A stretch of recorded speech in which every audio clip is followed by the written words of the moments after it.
Lid Basalamah akan datang ke Kalimantan Selatan. Katanya, ulun cari-cari informasi. Ini kadada dapat informasi. Kemarin tuh Piranda sempat lolos lah. Piranda sempat lolos. Jadi pas sudah selesai baru tersebar video-videonya.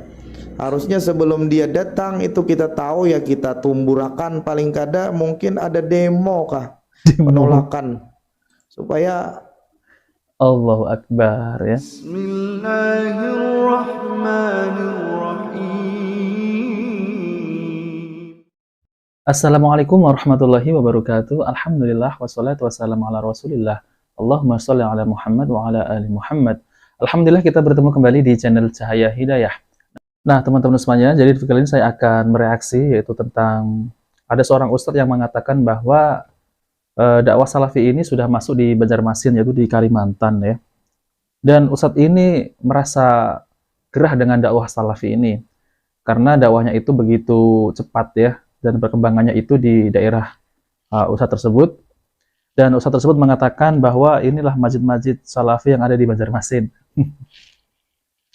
Insya Allah ya, dia mengenalkan masjid-masjid yang ada di Banjarmasin itu adalah masjid salafi. Katanya waspadai dengan dakwah-dakwah Wahabi, katanya seperti itu ya.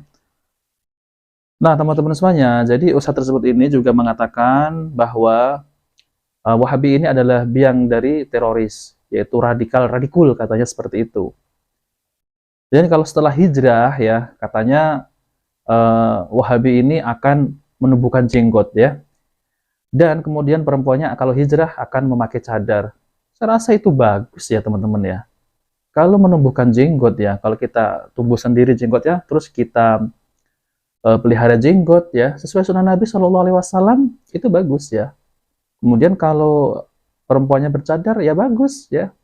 Cadar hukumnya sunnah ya. Dan kemudian ustadz tersebut mengatakan bahwa memakai celana di atas mata kaki, nah itulah Wahabi.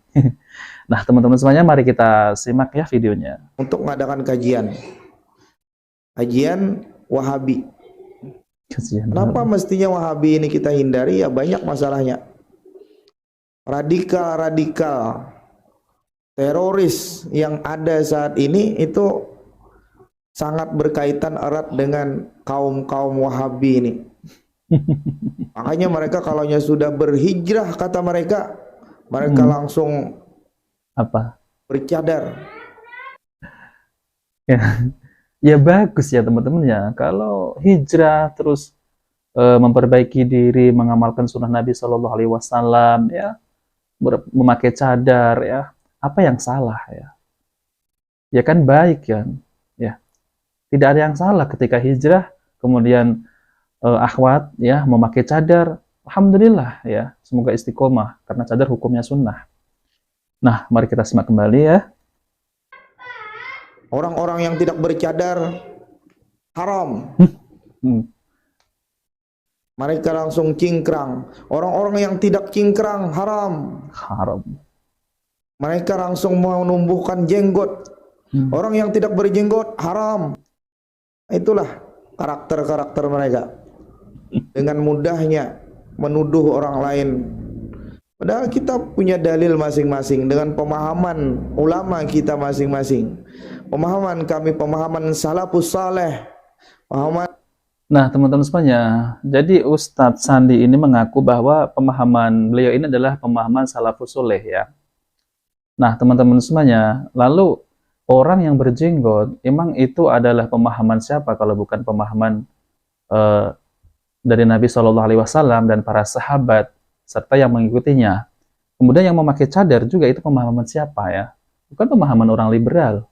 Dan kemudian memakai celana di atas mata kaki ya, itu pemahaman siapa? Bukan pemahaman orang-orang liberal ya. Itu adalah pemahaman Nabi dan para sahabat dan mengikuti jalan beliau. Dan kemudian ya, Ustadz Sandi ini ya, semestinya kenapa dia merasa gerah dengan dakwah salaf ini ya. Kemudian ya teman-teman semuanya ya, dakwah salafi di mana radikul ya, teroris. Nah, cuma saya hijrah di mana salaf ya, saya tak pernah ya sedikit pun dalam hati saya, pikiran saya itu timbul untuk membuat kekacauan di Indonesia. Misal seperti kita mengebom, itu tidak pernah ada timbul dan tidak pernah diajarkan, ya. Dan itu hanya semuanya adalah fitnah, ya. Tidak ada satupun dakwah salafi ini mengajak untuk menjadi teroris, ya. Yang ada, ya, ustadz-ustadz kita ini yang ada mengajarkan Al-Quran dan Sunnah sesuai pemahaman para sahabat. Ini loh dalilnya loh. Ini loh. Tidak ada dalilnya. Jadi ini dalilnya. Dalil, ya. Bukan kata guru kami, ya. Bukan seperti itu, ya. Nah, mari kita simak kembali. Imam Syafi'i, Imam Abu Mansur Al-Maturidi, mereka semua salafus saleh. Tapi mereka menuduh kami ini bid'ah, menuduh kami ini kafir dan sebagainya. Nah, cuma Allahu Akbar, di mana kita menuduh mereka itu kafir, ya? Tidak pernah kita menuduh mereka kafir, ya. Mari kita simak kembali. itulah yang ulun sampaikan pada sore hari ini. Ulun kada panjang-panjang karena memang ulun kada ada persiapan sore ini. Cuma untuk mengisi waktu aja. Oke. Kebetulan tadi melihat ini dan memang ada pertanyaan. Ada pertanyaan dari orang, katanya Khalid Basalamah akan datang ke Kalimantan Selatan. Katanya ulun cari-cari informasi, ini kada ada dapat informasi. Kemarin tuh Piranda sempat lolos lah, Piranda sempat lolos. Jadi pas sudah selesai baru tersebar video-videonya. Harusnya sebelum dia datang itu kita tahu, ya kita tumburakan, paling kada mungkin ada demo kah, penolakan, supaya Allahu Akbar. ada antisipasi kita. Sayang. Allahu Akbar, ya teman-teman semuanya, ya. Jadi mereka itu benar-benar gerah, ya, benar-benar takut kalau dakwah salafi ini berkembang di tempat ustadz tersebut, ya, di Banjarmasin. Bahkan mereka akan mengadakan demo kalau ustadz-ustadz salafi ini sampai ke sana. Allahu Akbar. Itu Al Zaitun tuh diurus tuh, Al Zaitun tuh, ya. Pondok Al Zaitun itu sangat menyesatkan, apalagi Bapak Panji Gumilang, ya. Itu di mana itu semuanya itu, kemana? Pada kemana? Nah, pada kemana? Ya, yang suka demo-demo itu pada kemana coba? Nah, teman-teman semuanya, berbeda dengan dakwah salaf, ya. Dakwah salaf ini adalah dakwah yang dibawa oleh Nabi Shallallahu Alaihi Wasallam dan para sahabat, yaitu mendapatkan tauhid, menjauhi bid'ah, khurafat. Nah, teman-teman semuanya, kenapa mereka gerah dengan dakwah salafi ini, ya? Ya, karena mereka ini terasa terusik, ya. Bahkan Ustadz Firanda aja sampai ditolak. Yang baru-baru ini katanya Ustadz Khalid nanti kalau datang akan didemo. Dah jelas mereka inilah yang intoleran, ya. Tempat kita ini dijadikan markas-markas Wahabi ini. Markas-markas Wahabi. Sayang generasi-generasi kita kemudian berani sama orang tua karena orang tua dianggap melakukan bid'ah. Karena ajaran mereka semacam itu.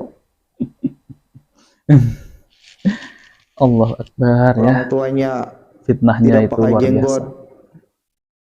Karena mereka, jangankan orang tua mereka, paman Nabi saja dengan mudahnya mereka sebutkan masuk neraka.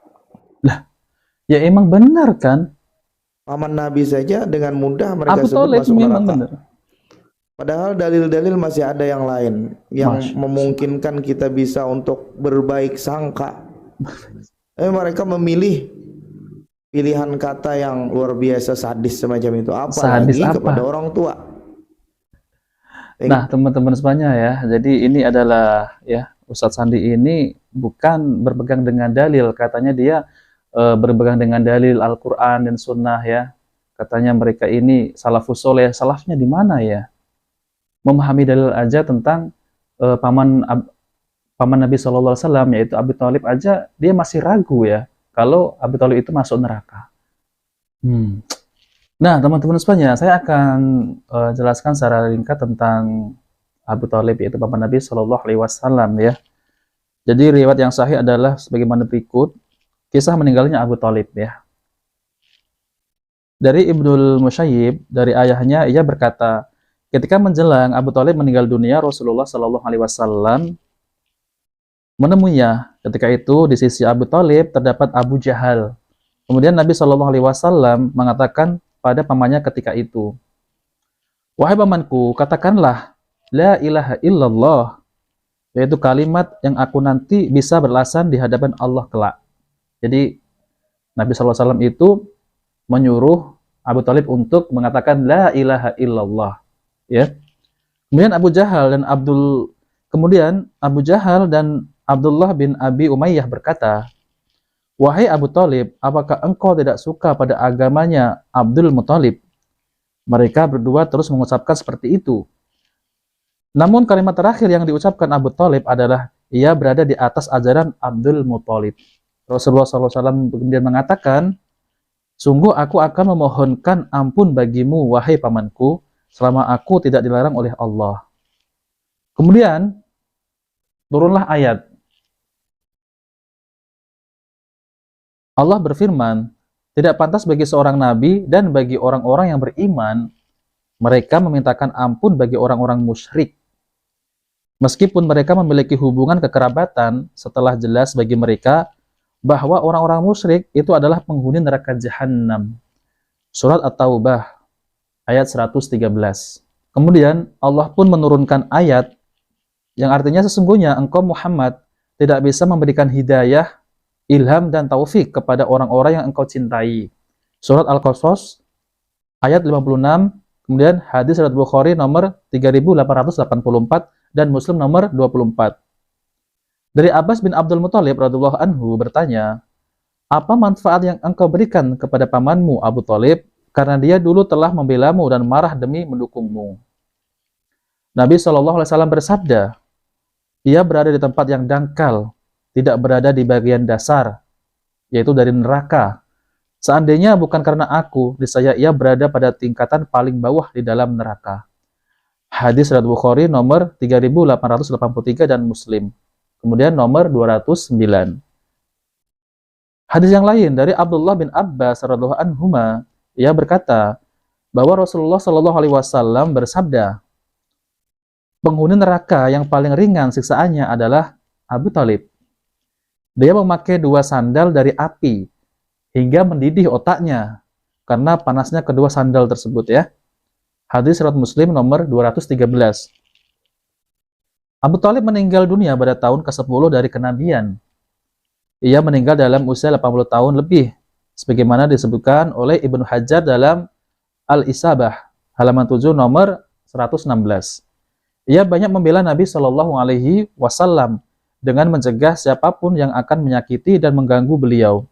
Namun begitu, ia masih tetap berpegang teguh pada agama kaumnya hingga ajal menjemput. Nah, teman-teman semuanya, jadi benar ya, hadis-hadis kemudian Al-Quran itu mengatakan bahwa Abu Thalib tempatnya di neraka. Ya. Terus ada seorang yang mengatakan, Ustadz Sandi mengatakan bahwa masih ragu dengan Abu Thalib. Padahal ayatnya jelas. Mereka membawakan dalil itu pakai perasaan mereka. Jadi mereka masih ragu tentang ayat Al-Quran dan sunnah Nabi Shallallahu Alaihi Wasallam. Nah, teman-teman semuanya, jadi itulah yang bisa saya bantah ya oleh Ustadz Sandi ini ya. Dan kemudian ada lagi nih, sebenarnya saya mau membahas nanti di video selanjutnya ya tentang Ustadz Sandi ini, tentang yang berbeda paham dengannya semua adalah Wahabi. Nah, teman-teman semuanya, jika video ini bermanfaat, jangan lupa like dan subscribe di channel Cahaya Hidayah. Wabillahi taufiq wal hidayah. Wassalamualaikum warahmatullahi wabarakatuh.